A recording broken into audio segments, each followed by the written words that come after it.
Je m'appelle Cédric Sapin-Defour, je suis écrivain. Et j'ai écrit Son odeur après la pluie aux éditions Stock.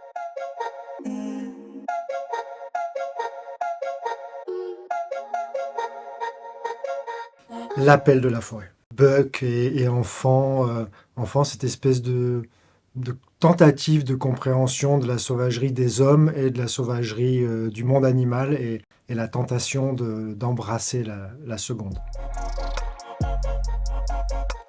Celle dont je me souviens, il y en a eu certainement avant, hein, mais celle dont je me souviens, c'est la surprise de ma professeure de français au lycée d'une note à peu près potable au bac de français. En fait, je m'en souviens parce que c'était une sorte comment dire, presque de vengeance face à l'institution parce qu'elle n'avait parié sur aucune réussite de ma part et j'avais eu une note à peu près potable. C'est mon souvenir d'écriture. Mon vrai souvenir d'écriture, il est là. Après, je sais que je griffonnais un petit peu plus jeune, mais c'était mon entrée en littérature. Alors, dans l'ordre, je suis crayon à papier, stylo 03, enfin, stylo. C'est comment on appelle ça? Feutre peut-être, alors plutôt. Enfin, point 03. Et clavier, à la fin. Il y a quand même une sorte de magie de la manipulation du stylo qui ouvre des sphères cérébrales qui ne s'ouvrent pas lorsque l'on tapote le clavier. Il y a quelque chose qui se joue. Les neuropsychologues sauraient mieux le dire que moi, mais je préfère entretenir le mystère. Je n'ai aucune routine.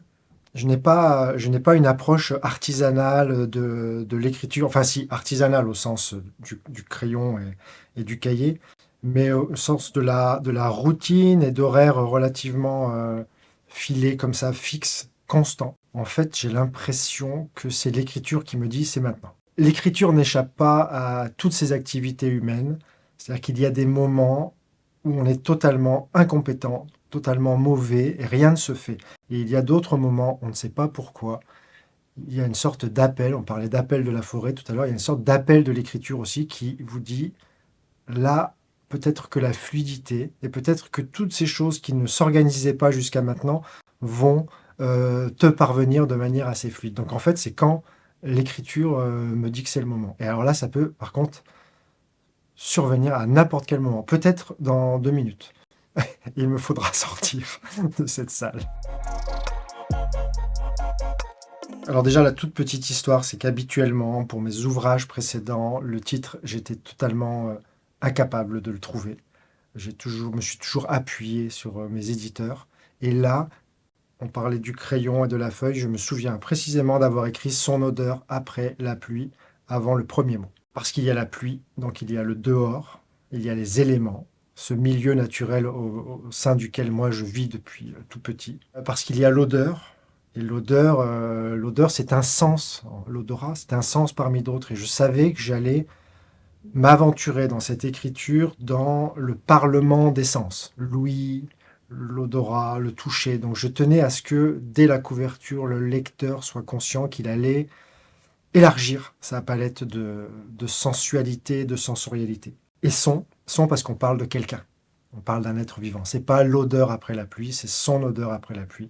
Donc c'est l'odeur après la pluie d'un être unique, autre, différent.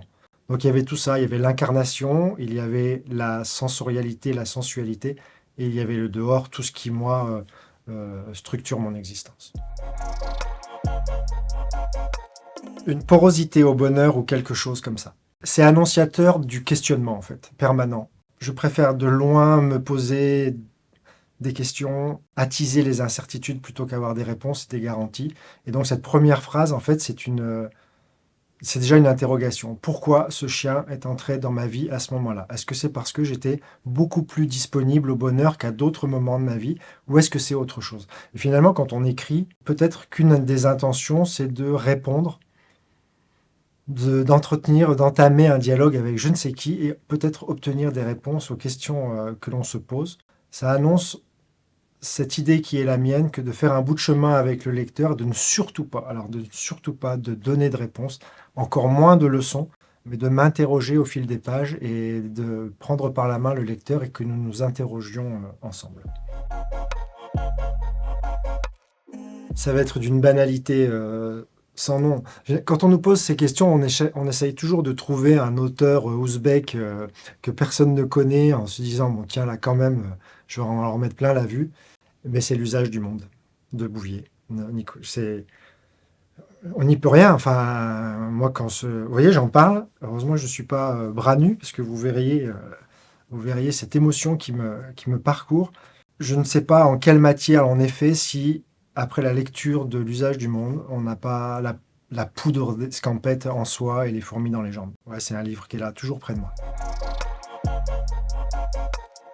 Ni l'un ni l'autre et les deux à la fois. En fait, je crois, je ne peux pas parler pour mes pairs, mais en tout cas, très intimement, moi j'écris à la fois pour fixer la réalité, parce que j'ai peur qu'elle s'enfuit, j'ai peur de l'oublier, donc je l'attrape, mais à la fois pour m'en extraire.